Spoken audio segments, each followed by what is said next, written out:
everyone. Good morning.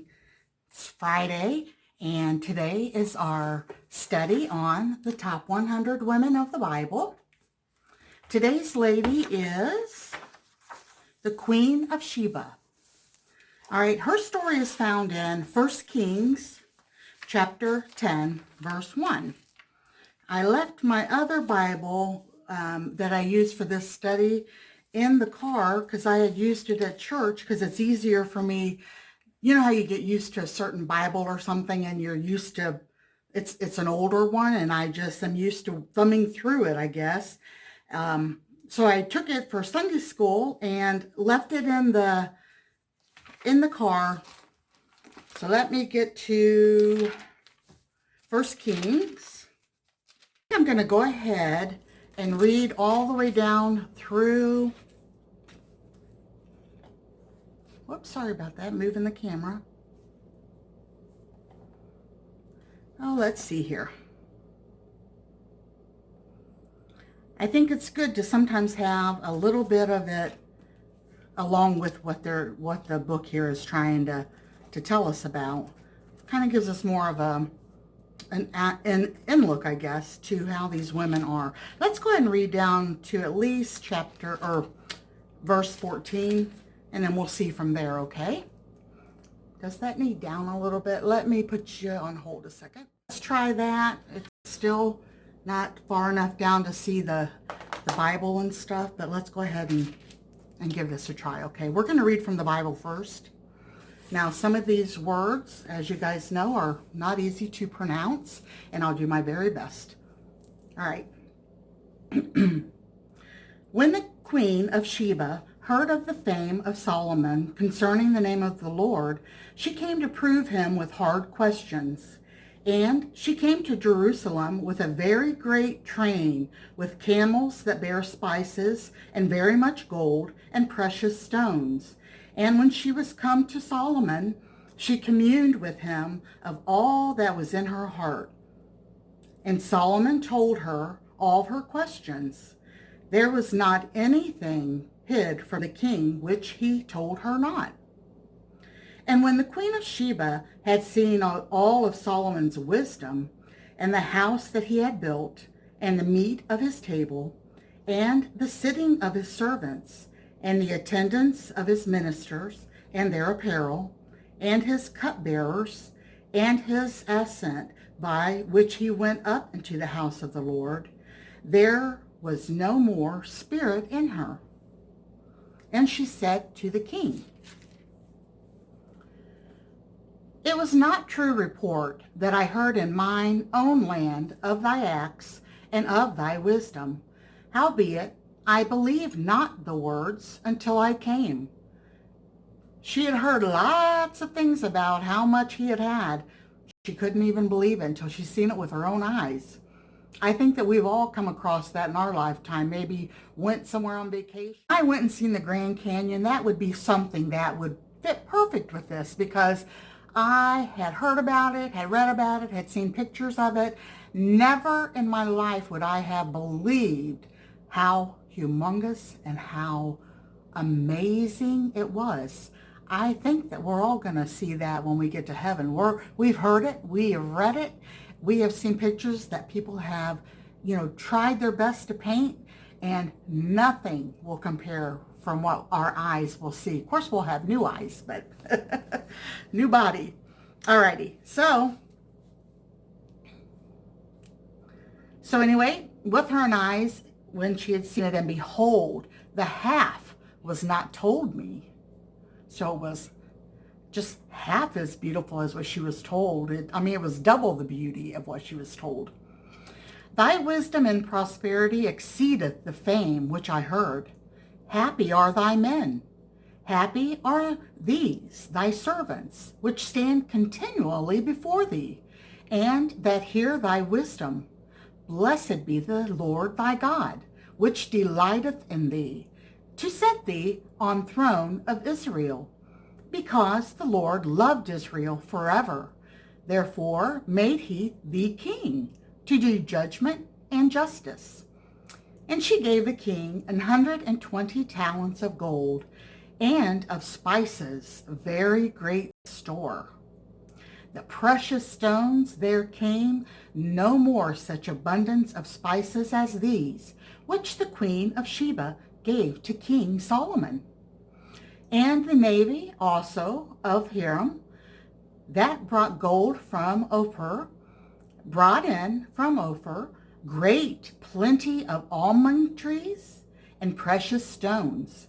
And the king made of the almond trees pillars for the house of the Lord. And for the king's house, harps also, and psalteries for singers. There came no such almond. It's not. It sounds like I'm saying almond, but it's actually almug trees, nor were seen unto this day.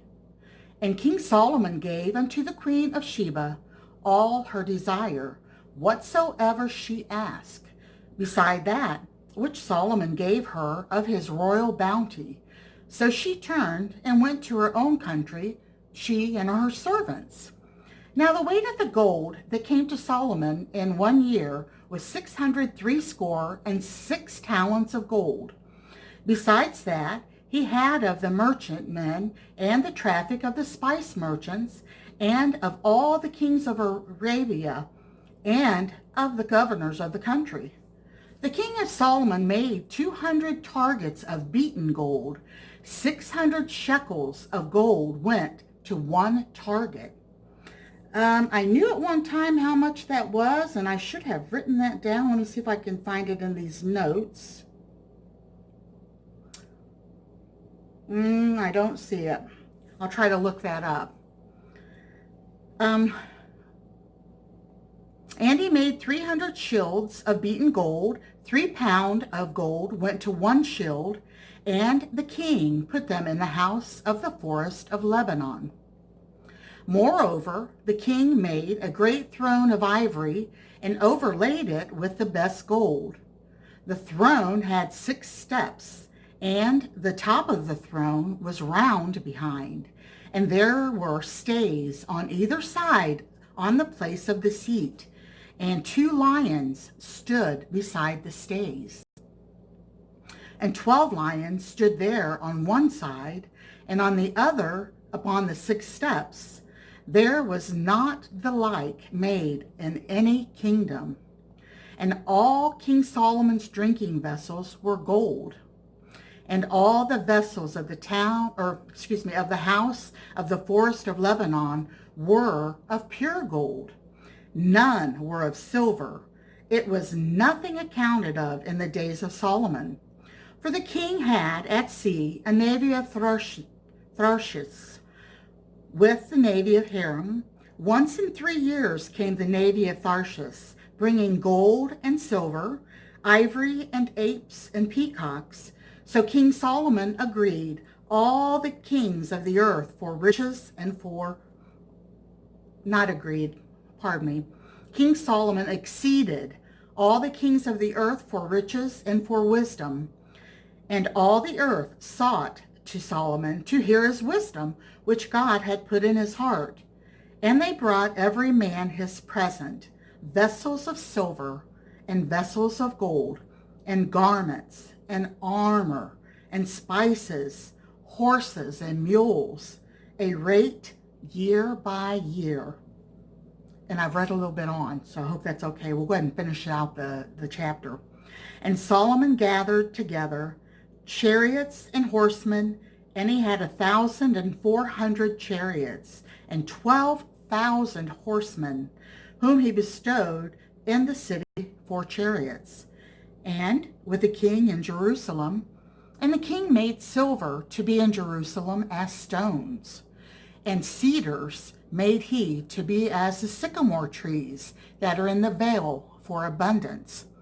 And Solomon had horses brought out of Egypt, and linen yarn. The king's merchants received the linen yarn at a price.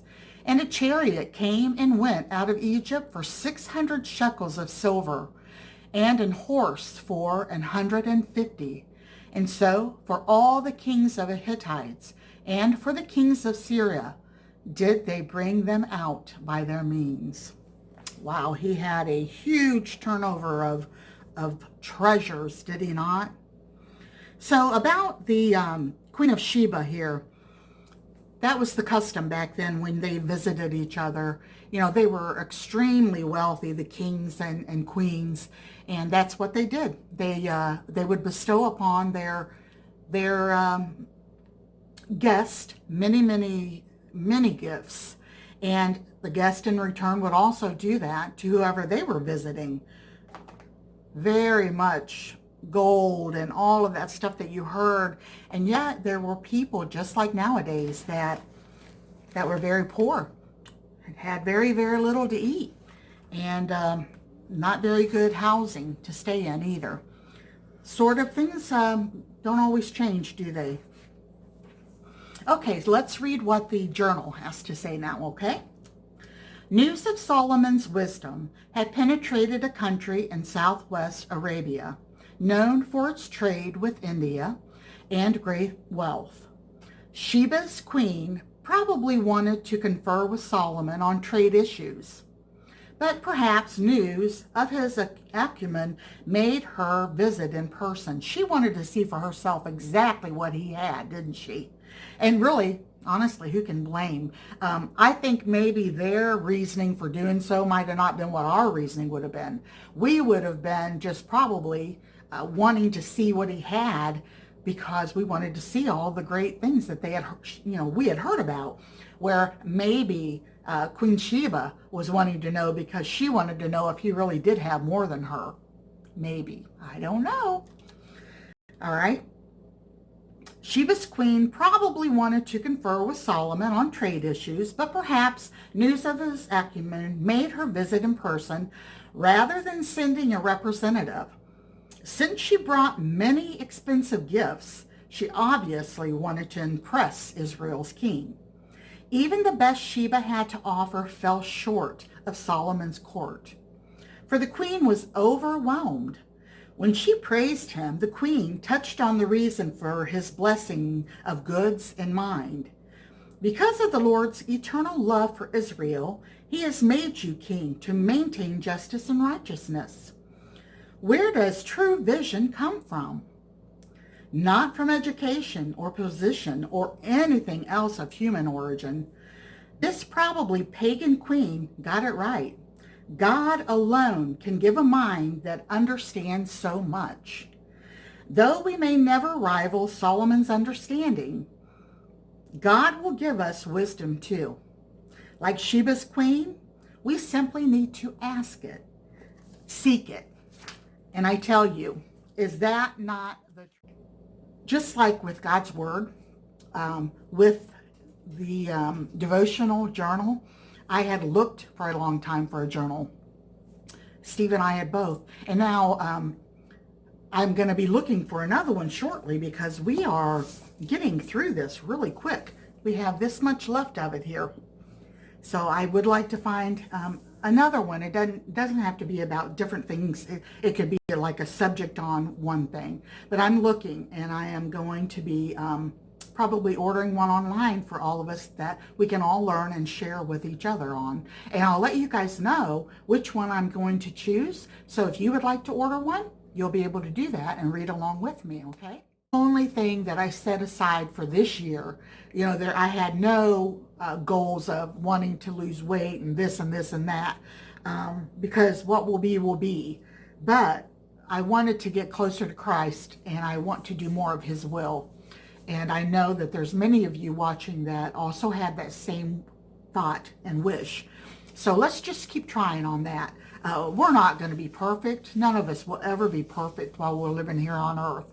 But we can try to be closer to Christ and be able to do more for him. All right, I appreciate each one of you being with me today, and I hope that you got something out of that.